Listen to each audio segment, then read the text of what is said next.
عمل مرافعة ضعيفة بيقول فيها إن الفتاة هي اللي صدمت العربية، وإن هو طالب تعويض عشان التلفيات اللي في العربية، لأن هي حتى لو وزنها 60 كيلو هي خبطت العربية فطبقت كبوت، كسرت المراية والإزاز والاكسدام. يعني بصراحة أحداث التلفيات عظيمة في العربية. على البنج عليها يعني. هو بيتكلم في كده. تمام. هي اللي هي اللي صدمت العربية. أنا بقول كده باللفظ. يعني هو عايز تعويض من حضراتكم يعني؟ طالب في مذكرة الدفاع إن هو عايز تعويض عشان البنت هي خطأ 100% وهي صدمت العربية. من ضمن أقوال المحامي بيقول إن البنت كانت ماشية بسرعة، كانت لابسة لبس غالي عشان كده هو ما شافهاش. الفتاة ما كانتش لابسة لبس غالي، البنت أنا جايبة هدومها في المحاكمة. أنت معاكي هدوم البنت ومعايا هدومها.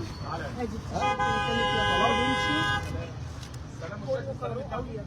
على يمينك كده وترفع كده. على العجلة أبيض في البيت. ساعة العجلة. ما كانتش هيبقى واضح لو حد عايز. طبعا ما هو كان لبس طبيعي. طبيعي لبس وما طبيعي كانتش جدا. متسرعة. لا ما كانتش. هو كان بيتكلم هو بيقول إن هي كانت صايمة. إنها بتمشي بسرعة. ما كلمتهاش خالص اصلا، ما اتكلمتش معايا في التليفون. انت كنت بتكلمي محامي المتهم في خلال الجلسه، كنت بتقولي ايه هو؟ خلال الجلسه هو بيقول تواريخ غلط، بيقول هي كانت صايمه في اليوم ده 15 رمضان، فبقول 15 شعبان، فكنت بعدي عليه بقول له لا اليوم ده ما كانش موافق 15 شعبان، ده كان موافق 3 شعبان. وهي كانت صايمه فعلا. كانت صايمه. لا كانت اثنين وخميس عادي طبيعي يعني. وكانت كسرها الطبيعي ولا كانت مستعجله؟ كانت المواعيد دي مواعيد شغلها الطبيعيه اللي بتيجي فيها. بتركب بتركب الميكروباص بياخد ساعه، بعد ساعه بالظبط بتبقى في انتوا البيت. عرفتوا الواقع عن طريق الانترنت؟ عن طريق حد شير الصور، انا ما عرفتهاش، انا اخر واحده عرفتها. انت كأم دلوقتي ايه اللي رايح قلبك؟ اللي رايح قلبي حق بنتي، حق بنتي وحق كل بنت زيها، لان لو ما اتاخدش حق بنتي خلاص كل واحد يظلم حده ويقول هي اللي صدمت العربيه، هي اللي ماشي هو اللي خطا. شايفه كلام الدفاع المتهم يعني شايفه ازاي كلام الدفاع المتهم؟ كلام مستفز بصراحه، يعني شايفاه حد مستفز لما يقول لك ان اللي ماشيه دي غلط 100%. طب هي غلطانه، انا هفترض 50% عنده صواب، اللي غلطانه دي يبقى فيه اصابات من شعر راسها لحد ضفر رجلها، الاصابات اللي مثبوته بس غير اللي انا شفته. انا بقى كأم انا بقى عارفه جسم بنتي واصاباته شكلها ايه، الكدمات شكلها ايه، كل حته في جسم بنتي فيها كدمات نتيجه الاصطدام القوي.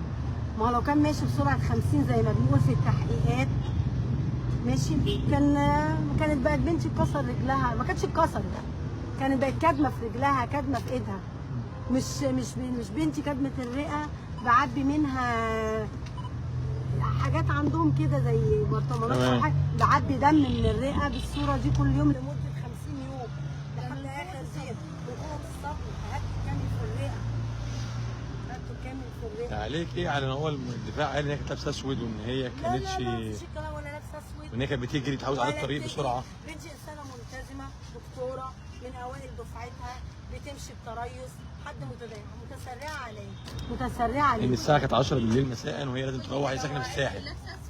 مواعيد شغلها كده، مواعيد شغلها هي كل يوم كده، ده كانت كل يوم بتتخبط بقى، دي مواعيد شغلها. قال كمان انا اي دكتور بيخرج من عيادته الساعه كام؟ اي دكتور في مصر بيخرج من عيادته الساعه كام؟ متاخر تاكيد. مع 10 دي مش ميعاد متاخر، الدكاتره بيخرجوا من عياداتهم 1 و12 بالليل، بنتي الشيفت بتاعها بتخرج منه 10. شايفه كلام الدفاع ان هو قال ان المتهم بيمشي في الحاره الاخيره. ثواني بس، الدفاع احنا لما بعد ما خدت صوره من المذكره كل كلامه متناقض.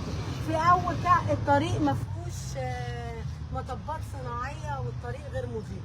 في نص المذكره بتاعت جناب سيادته لا الطريق فيه مطبات صناعيه.